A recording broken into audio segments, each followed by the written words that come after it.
Hello everyone, welcome back. आज हम बात करेंगे सुएला ब्रेवरमैन के बारे में, जो कि यूके की होम सेक्रेटरी थी और इन्होंने रिजाइन कर दिया है ये बोलते हुए कि मैंने मिस्टेक करी है, I have made a mistake and now it's the time for me to go. अब देखो, इनके बारे में थोड़ा सा मैं आपको बैक स्टोरी बताऊंगी ब्रीफ में, ताकि आपको समझ में आ जाए कि इन्होंने एक्चुअल में किया क्या था और ये लाइमलाइट में क्यों थी रिसेंटली इंडिया में भी। काफी दिनों से इंडिया और यूके के बीच एक फ्री ट्रेड डील होने वाली थी, जो कि दिवाली तक कंप्लीट हो जानी थी। लेकिन कुछ ही दिनों पहले सुएला ब्रेवरमैन ने, ये सबसे पहले मैं बता दूं, ये इंडियन ओरिजिन की है, फिर भी इन्होंने एक इतना कंट्रास्टिंग स्टेटमेंट दिया कि जो इंडियन गवर्नमेंट है और इंडियन लोग हैं उनको काफी गुस्सा आया इन पर। इनका स्टेटमेंट क्या था मैं आपको बता देती हूँ। उन्होंने बोला था कि अगर इंडिया और यूके के बीच फ्री ट्रेड एग्रीमेंट होता है तो इमिग्रेशन की प्रॉब्लम आएगी यूके में। इंडिया के बहुत ज्यादा लोग फिर इजीली यूके में आ पाएंगे और इंडियंस वो भी लोग हैं, लार्जेस्ट ग्रुप ऑफ पीपल हैं वो, जो कि ओवर स्टे करते हैं अपने वीजाज को यूके में।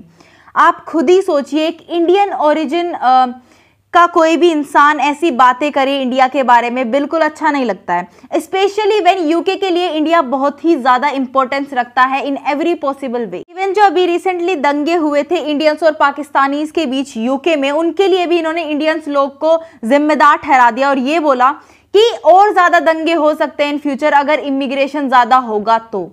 इवन आपने देखा भी होगा, इंडियंस पर काफी ज्यादा अत्याचार हुए हैं, उनके हिंदू जो टेम्पल्स थे उन पर भी हमला करा गया है, फिर भी उन्होंने इंडिया को ही उस चीज के लिए जिम्मेदार ठहराया और बेसिकली इंडिया के अगेंस्ट ये स्टेटमेंट दे दिया। अब ऐसे टाइम पे जब ऑलरेडी लिज ट्रस की सरकार गिरने वाली है, उनके खिलाफ जारी है सारे जो उनके डिसीजंस थे, ऐसे में उनका एक बहुत ही इंपॉर्टेंट कैबिनेट मेंबर ऐसी स्टेटमेंट दे दे, वो भी ऐसी कंट्री के लिए जिसके साथ उनके बहुत अच्छे रिलेशंस हैं और ट्रेड पॉइंट ऑफ व्यू से भी इंडिया काफी इंपॉर्टेंट है यूके के लिए।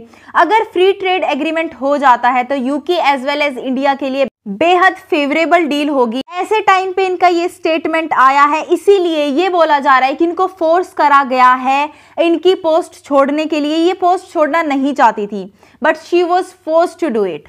इन्होंने पोस्ट छोड़ते हुए, क्विट करते हुए ये बोला कि बहुत ज़्यादा पॉलिटिकल और इकोनॉमिक टर्मोइल है अभी ब्रिटेन में, बहुत ज़्यादा दिक्कतें हैं और इन्होंने गवर्नमेंट के रूल्स को ब्रीच करा है, यानी कि तोड़ा है। अब ये जो गवर्नमेंट रूल्स को तोड़ने की बात करी जा रही है, ये मत समझ लेना कि जस्ट बिकॉज इन्होंने इंडिया के बारे में जो स्टेटमेंट दिया है वो काफ़ी गलत थी, उसकी वजह से इनको क्विट करना पड़ा है।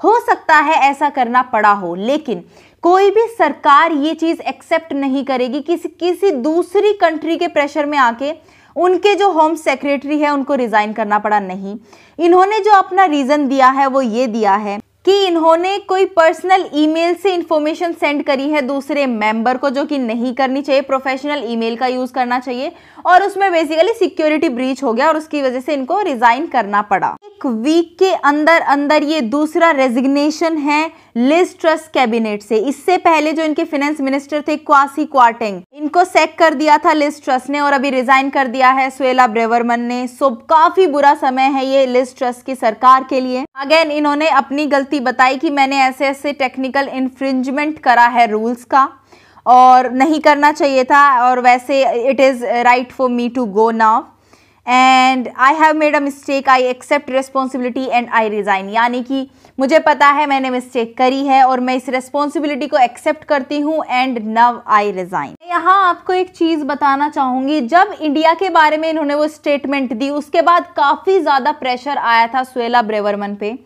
फिर उसके कुछ दिनों बाद इन्होंने एक दिवाली फेस्टिवल का जो सेलिब्रेशन था उसको अटेंड किया और उसमें एक स्टेटमेंट दी कि जो इंडिया और यूके का ट्रेड रिलेशन है वो काफ़ी ज़्यादा इंपॉर्टेंट है यूके के लिए and we are looking forward to it, यानी कि हम भी ये करना चाहते हैं एज सुन एज पॉसिबल। ये बेसिकली मेंड करना चाहती थी चीज़ों को जो इन्होंने खराब कर दी थी, जो ब्लंडर इन्होंने करा था उसको मेंड करना चाहती थी, but it was too late then, बहुत ज़्यादा देर हो चुकी थी तब तक, और इसीलिए इनको फिर प्रेशर में आके रिजाइन करना पड़ा। रेजिग्नेशन के दौरान इन्होंने ये भी बोल दिया, क्योंकि ऑफ कोर्स अब तो आपको रिजाइन करना ही है, तो जो आपके दिल की बात है वो आप बोल ही सकते हो। इन्होंने फिर से बोला कि लिज ट्रस सरकार को सोचना चाहिए माइग्रेशन नंबर्स के बारे में जो कि यूके में हो रहे हैं और आगे जाके होंगे। बेसिकली वही सेम स्टेटमेंट इन्होंने रिपीट तो नहीं करी, बट इनका मतलब वही था। अब जैसे कि लिज ट्रस सरकार ने टैक्स कट पॉलिसी को रिवर्स कर लिया है, तो इन्होंने ये बोला कि हम अपने प्रोमिसेस को नहीं निभा रहे हैं, हमने जो प्लेज लिया था उसको हम तोड़ रहे हैं, हमारे जो वोटर्स का विश्वास था उसको भी हम तोड़ रहे हैं, और ये एक सीरियस कंसर्न है इस गवर्नमेंट के लिए। दूसरा, अब मैं सोच रही हूँ कि जो मैनिफेस्टो में लिखा है, क्या हम वो कमिटमेंट्स पूरी कर पाएंगे? जैसे कि हमने बोला था कि हम माइग्रेशन को रिड्यूस करेंगे और इलीगल माइग्रेशन को भी रोकेंगे, तो क्या ये हो पाएगा? तो बेसिकली इन्होंने रिजाइन करते टाइम भी उस चीज को मेंशन कर ही दिया। बात कर लेते हैं लिज ट्रस और ऋषि सुनाक की। सबको पता है लिज ट्रस सरकार अभी बहुत ज्यादा on the verge of collapse है।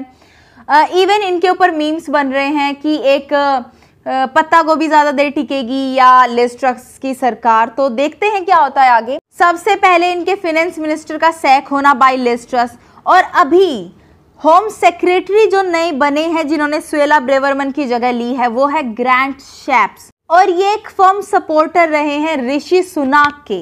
तो ऐसा बोला जा रहा है कि जो लिज ट्रस के अपोजिशन में है वो बेसिकली अब होम सेक्रेटरी बन गया है, वो बेसिकली हार्ट ऑफ गवर्नमेंट में आ गए हैं, अब पावर में आ गए हैं। तो शायद ऐसा हो सकता है कि after some days, after some time Rishi Sunak ही पीएम बन जाए, ये देखना बाकी होगा। This was the news for you guys. I hope you loved it. If you did, please give it thumbs up and subscribe to my channel, and I see you in the next video. Till then stay happy, healthy and bye.